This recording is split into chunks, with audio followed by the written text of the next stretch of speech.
L'une des plus grosses arnaques, c'est que les savants et les imams ont fait croire aux musulmans qu'ils ne doivent pas réfléchir, que les musulmans ne sont pas compétents pour réfléchir. Et réfléchir c'est quoi? Sur la parole de Dieu. C'est comme si ces savants et ces imams nous disaient, vous êtes bêtes et nous on est intelligents. Nous on va réfléchir à votre place. Ainsi c'est de la dictature religieuse. Alors que Allah nous dit dans le Coran, dans la sourate 2 verset 164, dans la sourate 2 verset 170, dans la sourate 2 verset 171, dans la sourate 5 verset 58, dans la sourate 5 verset 103, dans la sourate 8 verset 22, dans la sourate 10 verset 100, dans la sourate 3 verset 4, Allah dit réfléchissez, raisonnez, méditez. Allah dit les pires créatures sont des créatures qui refusent de raisonner, de réfléchir. Allah dit ceux qui arrivent à voir lui ces signes, ce sont ceux qui raisonnent et qui réfléchissent. Allah dit la plupart des gens ne raisonnent pas. Allah dit pourquoi vous ne méditez pas, pourquoi vous ne réfléchissez pas. Mais les savants viennent et disent stop, arrêtez de réfléchir musulmans. Nous on réfléchit à votre place. Alors que dans la science islamique, il y a des méthodes pour pouvoir répondre à des questions halal haram. Et parmi les méthodes, il y a le qiyas, qui signifie l'analogie, déduire certains propos. Il y a encore l'ijtihad, l'interprétation personnelle, l'effort personnel. Même le prophète alayhi salam encourage les musulmans à réfléchir, à donner de bonnes réponses. Il y a une parole attribuée au prophète alayhi salam qui dit, celui-là qui juge et qui trouve la bonne réponse, Allah multiplie ses bonnes actions. Mais celui-là qui juge et qui donne une mauvaise réponse, alors qu'il avait l'intention de donner une bonne réponse, Allah le récompense une seule fois. Tu vois, ce hadith encourage les musulmans à participer, à cogiter, à donner leur opinion. Au lieu que lorsque tu te trompes des réponses, tu dois avoir des péchés, Allah te récompense. Pourquoi? Allah ne te récompense pas parce que tu t'es trompé. Allah te récompense parce que tu as fait l'effort de donner une bonne réponse. Et tout effort est récompensé par Allah. فَمَنْ يَعْمَلْ مِثْقَالَ ذَرَّةٍ وَمَنْ يَعْمَلْ مِثْقَالَ ذَرَّةٍ. Vous connaissez la suite. Ainsi, ne sois pas complexé. Réfléchis, médite si la parole de Dieu. Essaie de le comprendre à ta manière, personnellement, car le Coran parle à chacun de nous, selon notre milieu de vie, selon notre compréhension, selon notre niveau d'intelligence et de degré. Lis le Coran et Allah va te parler. Tu n'as pas besoin d'un savant, tu n'as pas besoin d'un commentateur. Toi seul et Allah seul. C'est à travers nos erreurs qu'on apprend, c'est à travers l'échec qu'on réussit. N'aie jamais peur de tomber, n'aie jamais peur de te tromper. Lis le Coran dans la langue que tu veux, que ça soit en bambara, en malinké, en djoula, en français, en espagnol, en anglais. Lis le Coran et ne regarde personne.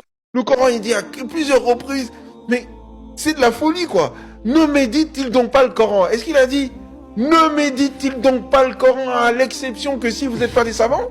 Il n'a pas dit ça. Le propos est général. Et il est même contraire à ça, parce qu'il dit méditez le Coran. Mais c'est ça qu'il dit. Méditez le Coran, il s'adresse à nous tous. Quand il dit à un moment donné, وَلَقَدْ يَسَّرْنَا الْقُرْآنَ لِلذِّكْرِ فَهَلْ مِن مُدَّكِرٍ. Nous avons certes facilité le Coran pour le rappel. Y a-t-il quelqu'un pour méditer? Il le dit à 4 reprises dans la sourate de la lune. Et il s'adresse à qui? Aux savants? Il s'adresse à nous tous.